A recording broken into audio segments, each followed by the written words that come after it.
We are back for another episode of the Sideline Sessions. That's JJ. I'm Justin. We got our guy Vic on today.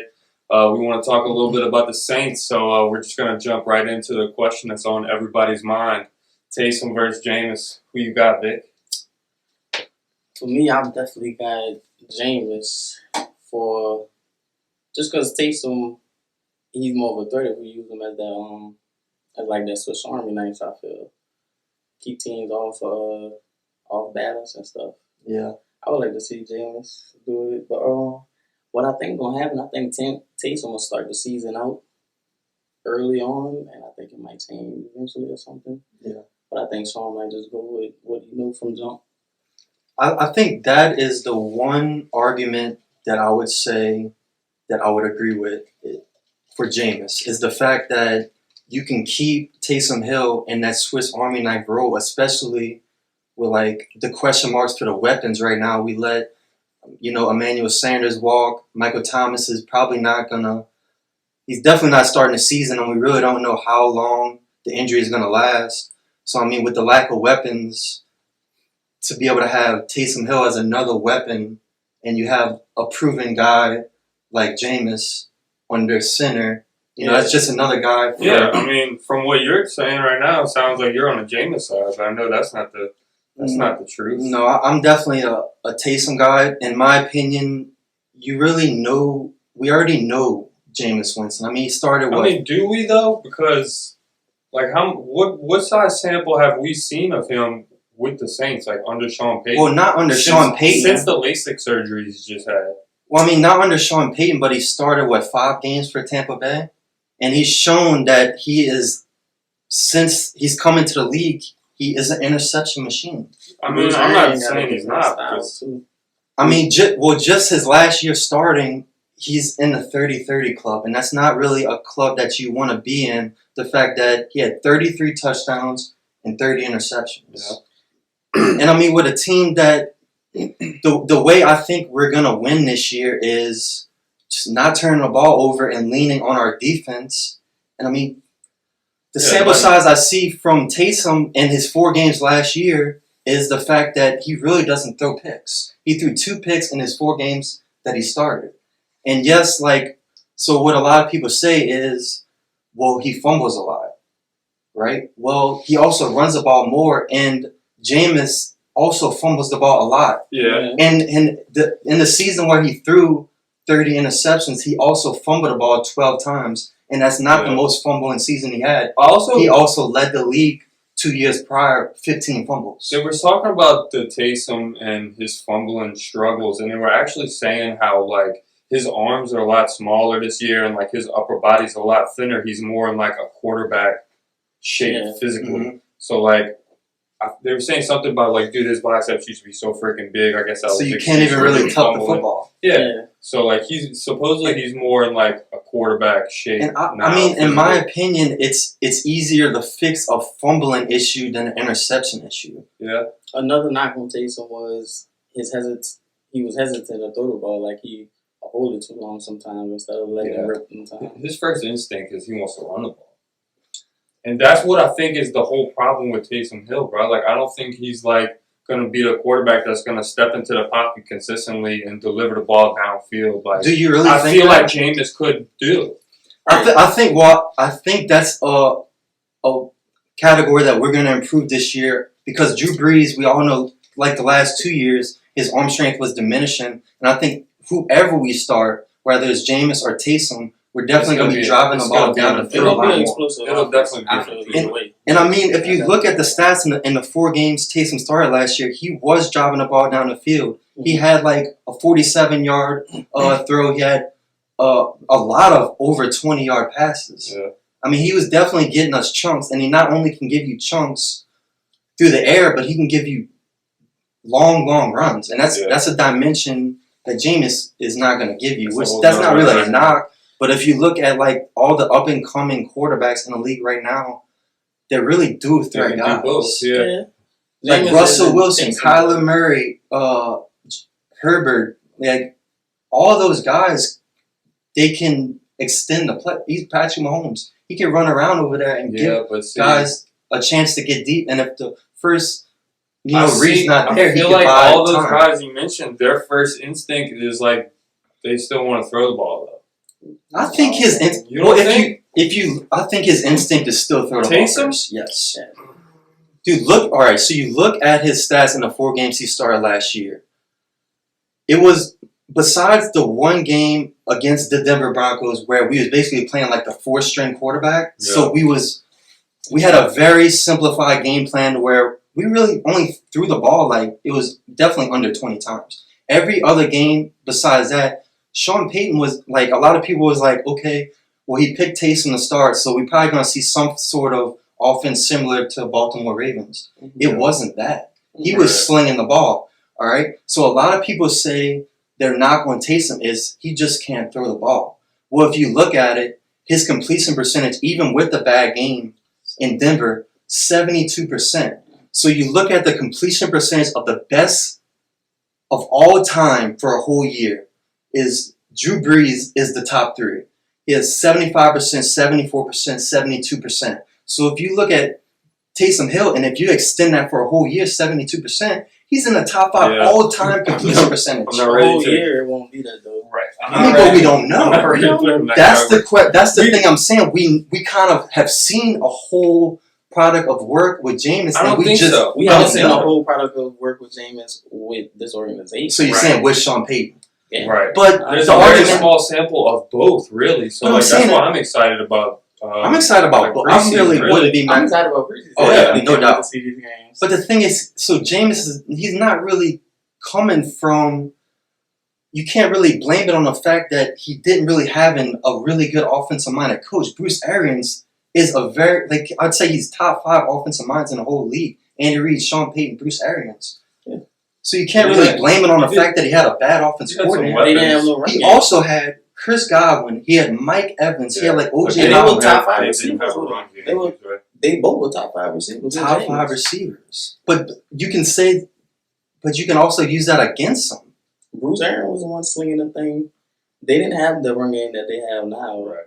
They got a new lineman. Their blocking was better. I mean, dude, what do you expect from Jameis if they know you're throwing the ball every freaking down? But the reason they were... Even the 30 and 30 is impressive. Like, he threw 5,200, 30 touchdowns, 30 picks. You guys think a guy like that's in a good situation now? You got to control that arm talent. Oh, I'm not going to lie. I've seen throws from Jameis, and I'm like, wow. Yeah. Like, he fit that in a window that I think maybe only 5 quarterbacks in the whole world can fit it into. Right. But the problem, I think, now is going to be, like, who's he going to throw the ball to now? Like, what's going on with Michael Thomas? And that's another argument for Taysom because you don't have, like, big weapons. So it might be...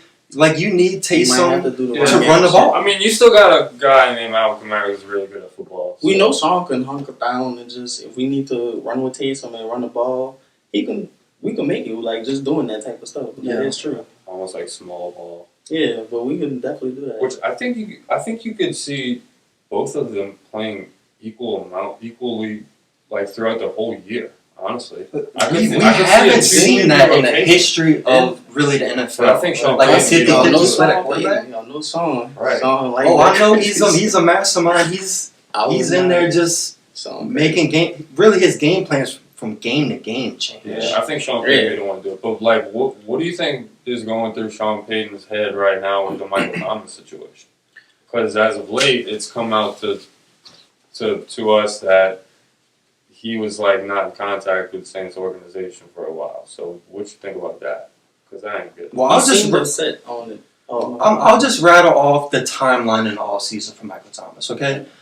So after last year's game, the loss to Tampa, 2 days later, Adam Schefter came on and tweeted that Michael Thomas was going to get surgery on the ankle that was giving him problems the whole year. The reason why he didn't get ankle surgery before that is because he knew it was Drew Brees last year, and he was going to gut it out. He didn't want to have surgery and miss Drew Brees last year, okay? So I'm with him on that. Try to stick it out, wait until the offseason to get the surgery. So Adam Schefter tweeted that 2 days after the season, he was getting the surgery. So this is the thing. After the season, most of these players have their own personal doctors. They're not going to the team doctors anymore. So what Michael Thomas did, he went to his own personal doctor, and the doctor said, look, you might not need surgery on this ankle. And he said, wait it out, sit up for a month, and then come back. And we'll look at the ankle, and then I'll tell you whether you need surgery or not. Right. Well, this is what Michael Thomas did. He never went back to the doctor. Yeah. He never went back to his follow-up appointment to see whether he really needed surgery or not. So what happened was when Saints training camp started back up and mandatory practices started, Michael Thomas goes, and the Saints doctors look at his ankle, and he's like, dude, you need surgery. He's the camp. He's like that. He's like, what have you been doing? And they tried to reach out. They said they tried to call him. And Sean Payton did too. Sean Payton Like said everybody. personally like he what tried he was to call saying, they tried reaching out, and So, he never responded. It's almost like, Vic, what you think? Like, does he even want to be a Saint? That's a tough question to answer. Right, like, 'cause it's a tough question to hear, but that's what it's beginning to look like. I think it does seem like that, but we don't have all the facts. So I'm an optimistic person. I can't see like I think he might have. He's an athlete. All the athletes and stuff. He's cocky. He thought he might could train himself and get it better, and it just didn't work out like that. But why he ducking out and stuff, I don't know.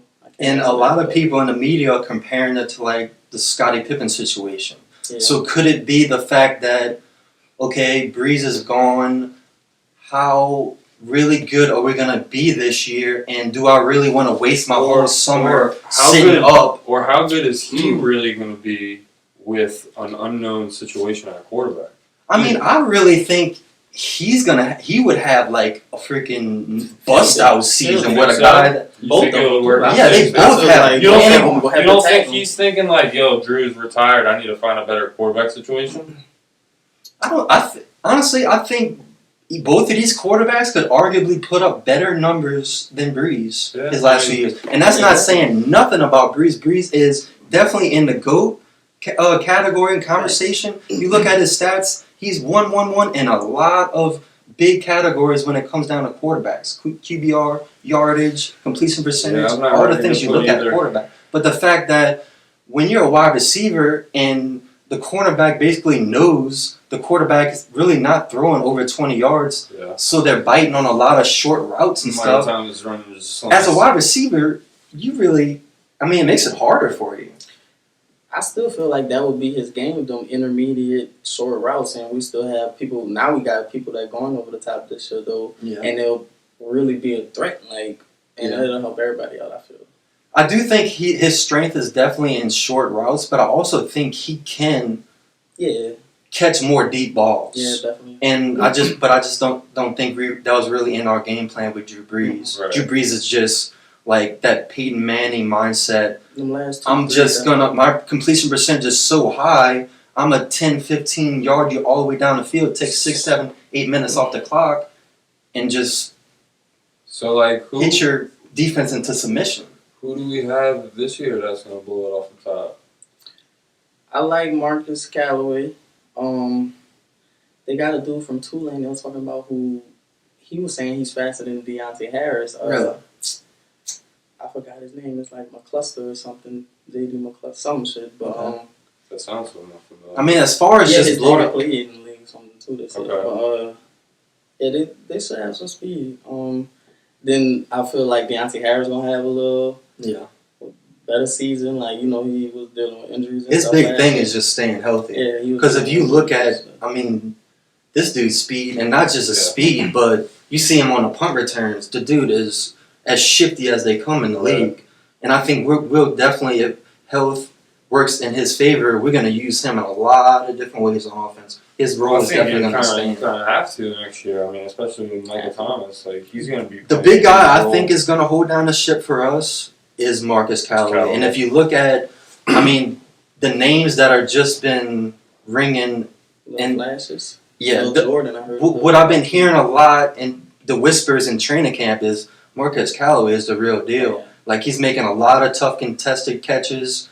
And if you just look at the games where he was healthy and we had to expand his role last year, he was getting 8, 9 catch games. Right. Oh, yeah. Yeah, it's and that's him as a number one receiver because Michael Thomas was out a lot. When he set out, he became Mike T. How does this situation change if Marcus Callaway comes out the first 3-4 games and he looks like What you trying to say? Would What's that the situation with Michael Thomas look would like? that give us more?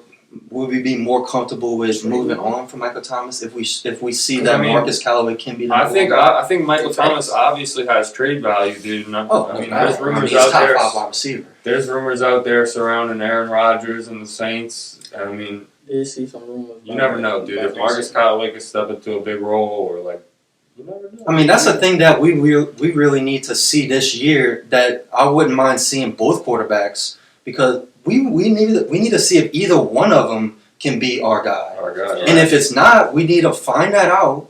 That way, we know where to go from here. Do we draft a quarterback in the first round next year? You know, we need to know. Yeah. So we really need to see both of them. And even Ian Book, the guy we drafted in the 3rd round, and I've seen a lot of articles, not just New Orleans articles, but articles from a bunch of other teams saying that Ian Book could be like the steal of the draft. And from what I'm hearing in training camp is a lot of good things from him. Sean Payton, I mean, he obviously was talking about him even before the draft, but in training camp, they're saying he's making a lot of good throws on the run, back shoulder throws, and he has a lot of comparisons to Drew Brees stature-wise. He's a short quarterback, about the same, arm strength, and I mean, Sean Payton, he fits the mold that like Sean Payton. Yeah, I mean, I'm sure Sean has a plan. Like I'm sure he has a plan for him. I definitely think so. I think, Sean Payton's one of them guys where I think he's always got a plan. I think he's got a plan, and it's just a matter of how we're talking. Is what is his plan A? Yeah. What is his plan B? What is his plan C? I'm sure he sits at home and like hears a lot of stuff that a lot of people say, and he just laughs. Just like. Well, that's like last year when Drew Brees went down, and basically the whole media was like, "Okay, Jameis Winston starting," and then like 2 days before the game, I think it was either Thursday or Friday before that Sunday game, Sean Payton comes out and says Taysom's the starter, and everybody's like, "What are you doing? Like Taysom Hill, he can't throw. Like why? Or you got Jameis Winston? What are you doing?" And then Taysom, his first game, goes like 27 for 37, 240, like 60 yards rushing, completion percentage over 70%. It's like the dude can throw. I'm not arguing with like the dual threat situation because it looks like the quarterbacks of the league are all in that all going towards that direction. So I mean, I do see the argument for Taysom stepping into that role. I just don't think it's him right now. And I mean, but the argument is but look how good it's working in Baltimore. Dude, they're winning like 10 games a year. Them boys winning them championships though is the regular ones. That's true. Yeah. I mean, but Tom Brady damn near wins every championship. Delivering the ball down the field. A-Rod still up there. Yeah. We'll see what happens. I mean, it should be an interesting year to say the least. I'm so excited. Still some question marks at wide receiver, but yeah, I'm ready to watch some preseason and let this quarterback battle kind of play out a little bit more. And but if I just look at our roster now, I'm just looking at it. The way we're gonna win is, first off, so defensive wise, Marshawn Lattimore needs to step up. He needs to get back I've been hearing that camp he's been shutting. They say he's been shutting. Okay, so that's a good thing because if you look at his career so far, his best year, his rookie year, right. And every year since then, it's kind of been a tick down. And I hope there's no issues with like legal trouble or anything. Yeah, so that's another question mark is the fact that he has a possible suspension looming. We already don't know who our number 2 cornerback is. Right. Yeah. So if Marshawn's out, we got to figure out who's 1 and 2. And like, so I have been hearing good things about Paulson Adebo, the cornerback we drafted out of Stanford. They say he's picking up things quick, and he's looking very good. But so where else? I have been also hearing that Ken Crawley has been shutting stuff down. They say Ken Crawley stepping up. So who's that big time cornerback that we signed? Was it Brian Poole? Yeah, Poole. So, but I did hear that he's more of an inside corner. Yeah, he's more of us. And he signed Prince. Safety. Prince Mukamura. Yeah, from the last good season he had was in Chicago for the Bears, and I mean when he was starting there, that defense was considered one of the best in the league. There's definitely still a lot of question marks. Another question mark on that defense is, okay, who's the other linebacker on the other side of Demario Davis? We all know Demario Davis is one of the best linebackers in the league. But who's the other guy? We just wait till Quan get back healthy. That's it. We did resign Quan Alexander. Yeah. So that's big time. He said he 100, but they still don't got him practicing with him. He's still just running and stuff by himself and stuff. Well, dude, he's still like 2 or 3 months early. Like, Right. technically. That's the thing. So I seen a video that came out, and this dude's cutting on a dime. And from what I'm hearing is, people have never seen it before. He's only 7 months in. It takes like 10 to from 12. an Achilles. Yeah, it takes crazy like that. Dude, it's like some guys are just freak athletes, genetic. like Adrian Peterson. Yeah.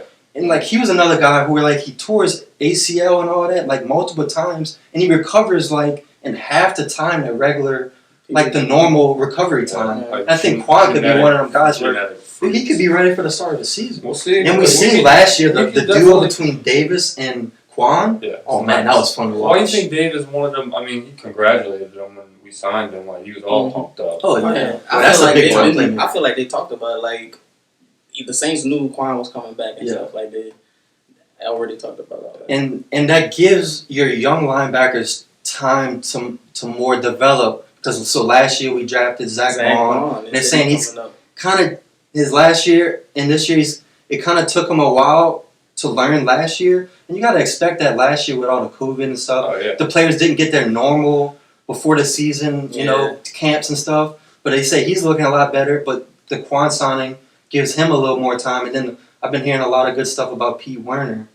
And I mean, so that gives him another year to kind of develop. Oh, the linebacker, yeah, Pete Werner. And we really in our defensive system we only start 2. So I mean, if you got DeMario and you got a proven guy in Quan, there you go. Right. But Quan just needs to stay healthy. That's been his only down. I would definitely appreciate Quan Alexander's services. Yeah. But a lot of question marks still. But I mean, let's end it at like, where do you think? How many wins we got this year?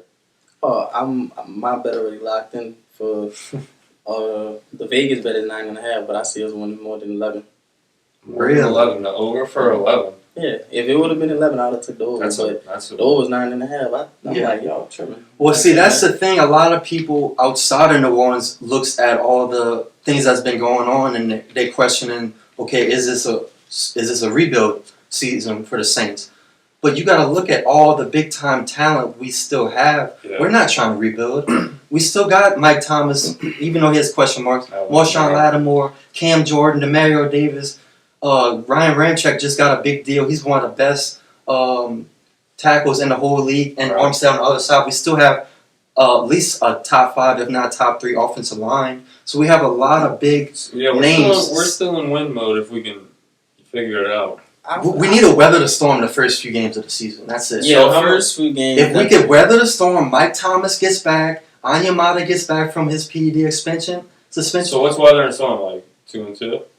Yeah, I mean, so our first game is Green Bay, and it was looking like we might get a win with Aaron Rodgers' situation, but he's back, so that's going to be a real tough one. Right. I do feel like we're going to start off slow and then get hotter. If you really look at us the past like 4 or 5 years, they dropped that first. Last year though, we didn't against the Bucks. I was glad. That besides last year, the seasons before that, it kind of takes us a while to catch our groove. So I mean, with the players being out, and so the beginning of the season we might start off cold, but we're used to that. Right. We're kind of used to starting off slow, and then we hit our stride. I remember when Fitzgerald picked us apart the first game of the year. It was like 2 years ago. Remember that? Yeah. The time like must have been 3 years. If Fitz was 2 in the dome, I went to that game. Yeah, it might have been that. So how many wins you got? Us over? So with all that said, and we still have a lot of talent on this team, and I mean we still have one of the best coaches. He's so people say rebuild, but it makes no sense to me because if you take away all if you take away all the quarterbacks and compare teams, we are a top 5 team. Like offensive line, receiver, running backs, like defense. Well, would you say we're top 5 receiver? I'm talking about as far with as Mike Thomas? Not the whole receiving core, but Mike Thomas was a top 5 receiver. That's what I mean. And I mean, I think Adam Troutman can make a top 5 running back. We got a top. We got the top 4 linemen. Like I mean, I over under 11. Over under 11. No, the over under is 9. You said. It is 9. It's 9. You got 11. It's 9.5. So no, I'm saying I'm that confident. I would take. Would y'all call me a coward if I just say push? I think 9. You can't because they put a half. Oh, it's half. Right. So you can't. I'm taking that. So over that means 10 10. wins. You saying double digit or not? I can see us winning 10 games in 17 game season. That's true. There is another game. Oh, there is another game? That's going into effect this year? Bro, yes, it Damn, did. that over They with were running is 3 super straight. preseasons. We were talking about going to 17. make a futures bet, like divisional winners, and obviously I like that. I took the Saints. Yeah, so I would normally say Games, 9, playoffs. but I Yeah. think with the added game, I'll say we'll get 10 wins. Yeah, I think it's 10 wins, right about there. Hopefully, But that's with second that's in the it. division. To behind me, Tampa 10 Bay. wins if everything works out perfectly. Mike Thomas needs to come back. Mike Mike Thomas needs to come back But I because think that he will unlock our offense. I mean, that's $100 million guy. Like, he comes back. Yeah. we'll see. Like we said, a lot of question marks. I say 10 We'll see wins. what happens.